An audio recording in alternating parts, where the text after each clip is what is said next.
So the power of Aleph comes from, in many cases, the mixture of symbolic and numerical computation in one environment. And before we jump into it, I just want to quickly again highlight our docs. If you want to go in and, for example, see every single type of symbolic operator that you can express currently in Aleph's operator framework, as we call it, you can go to the spin 1/2 operators page under concepts, and you can see that there's a lot more to it than what I am talking about today. But our core thing that I want to talk about is that you can construct arbitrary quantum expressions without having to, one, allocate a matrix, or two, maybe spawn some type of tensor network, and you can still get a lot of value out of these expressions, doing things like symbolic manipulations, or in the exact calculation case, actually doing exact calculations without ever actually storing a matrix, completely matrix-free type calculations. And we're going to talk a little bit about these right now. Let's start by declaring some Pauli operators. So I'm going to say px is equal to x0. And let's briefly talk about what this line of code does.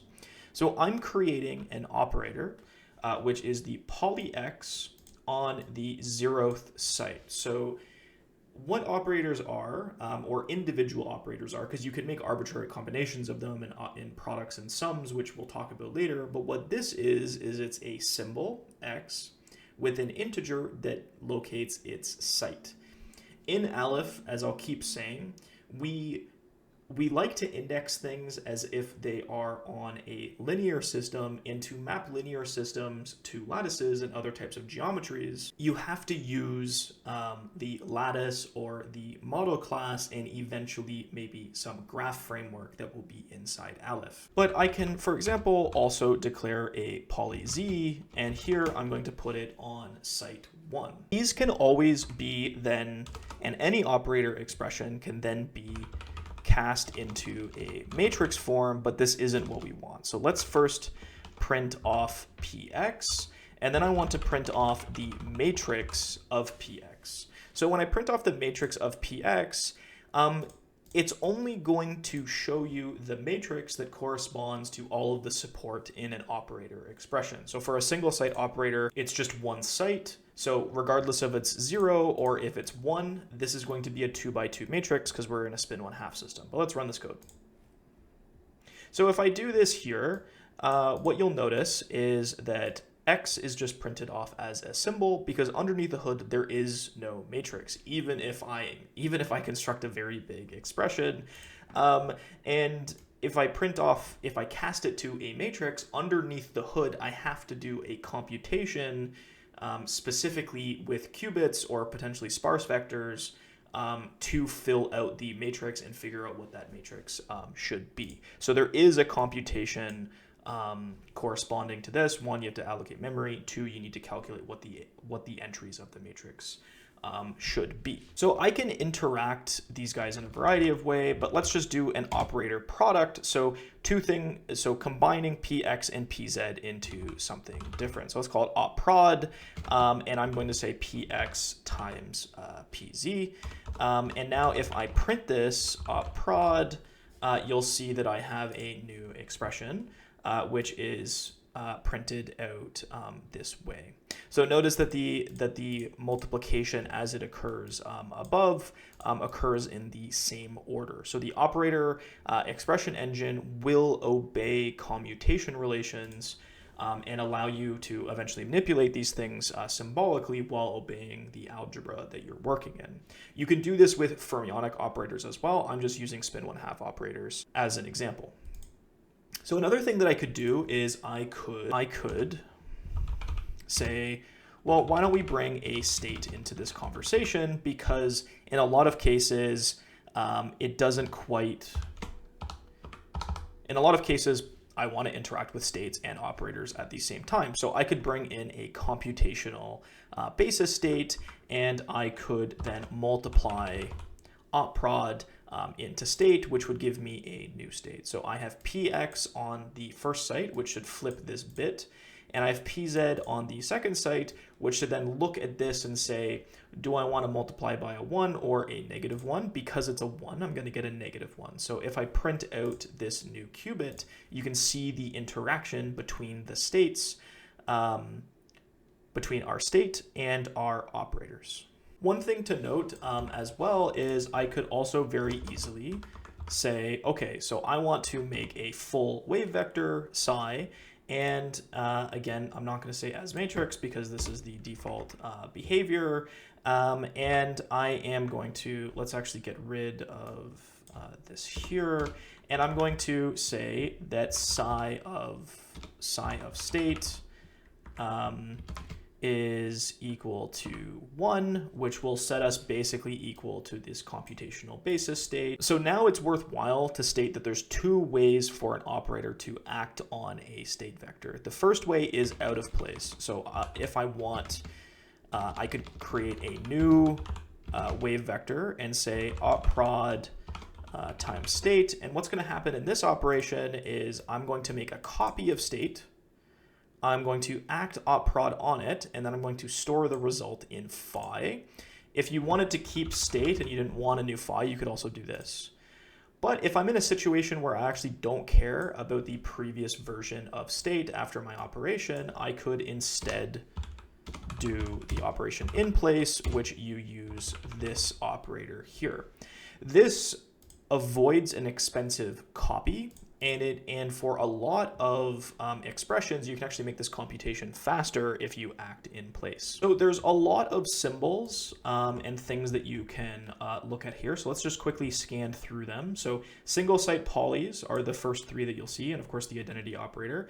Then there's specialized kernels to do things like XX, YY, ZZ, and then specialized kernels for XX plus YY. And then extra symbols if you want the spin half or the halved version of these polys, S pluses, S minuses, projection operators, you have Clifford gates here, and so on. And there's also specialized kernels to do sums over ZZ terms. On top of this, we have a number of operators for rotations, more generalized Euler rotations, dual unitary matrices, and so on. Some important ones that you might want to get used to, though, are operator diagonal. So let's say I have a diagonal operator. All that really is I need to store the diagonal of a matrix. And this is, if you're already going to store state vectors, this is an efficient thing to represent in memory. And so already storing the full matrix diagonal version of that operator can give you a speed up in computation. Another way to speed up different types of computations would be to instead represent operators as matrices and telling the code what lattice support it acts on. So a simple thing that you might want to do, let's say I had a Haar random matrix or a Haar random unitary that I wanted to construct. So I could do that by saying Haar matrix, and then I could ask it for a 4x4 matrix. So it's going to act on 2 qubits, right? Then I could ask for a operator underscore dense and pass that matrix here and then the sites that it acts on. So let's continue with psi. It has 4 qubits, and let's have it act on the 1 and the 2. So skipping 0 and not acting on 3. Then you can then go and say op har, I want to act it on my psi. And this can get, this is actually computationally very fast. So especially when operating in place, things can get very fast. So let's do something a little bit ambitious here, and let's go to 20 qubits. And you can see that even at 20 qubits, we're still, sub 1 second to do these operations. So applying pxpz, and then also applying the Haar operator on sites 1 and 2. Operators can importantly be combined into arbitrary sums and products. So let's quickly make a Hamiltonian out of a operator sum. So you can think of an empty, we'll call it var ham is equal to operator underscore sum. You can think of this sort of as being a 0 until you add anything to it. And let's say I'm sitting on a lattice with 30 sites, let's say, which is well within the reach of our exact framework.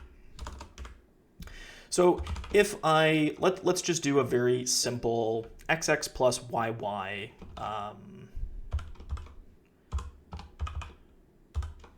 summation, you kind of get the idea. You can think of operator sums as sums of products, which we'll cover next. You can really put any expression you want into an operator sum.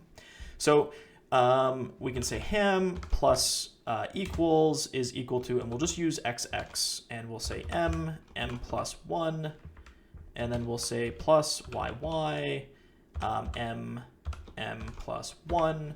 We could have instead done plus equals xxp yy, and the code would have been a little bit faster, but I just want to show you as many things as I can. And of course, you can put goofy things in here. For example, you could put rot x, so rotation around the x-axis, and you could have given me, like, let's say pi over 2, and you could have given me it always on the 0 site or something like that, and we could run that code. And so with our goofy expression, we can then print out the Hamiltonian. The expression will be pretty long, but what you can see here is your sum has complex coefficients 1, so you can always add, like, let's add 1.5 times this.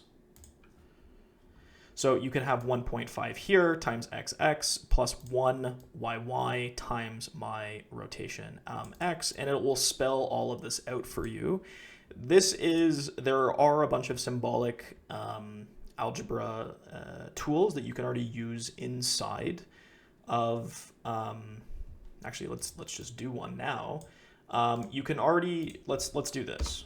Let's say I have this expression, I have rot x, and I'm actually going to rotate x over this whole expression like this, and let's go like that.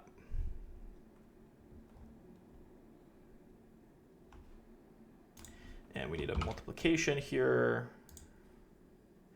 And now we have an entire symbolic expression, which is a sum over all of these terms. Now, one thing that you can do already, and there's more to this, so I encourage you to go check out the docs, is you can also flatten these expressions, which is just a shorthand way of saying, why don't we distribute this exp over this bracket here, and it'll do that until everything is fully flattened.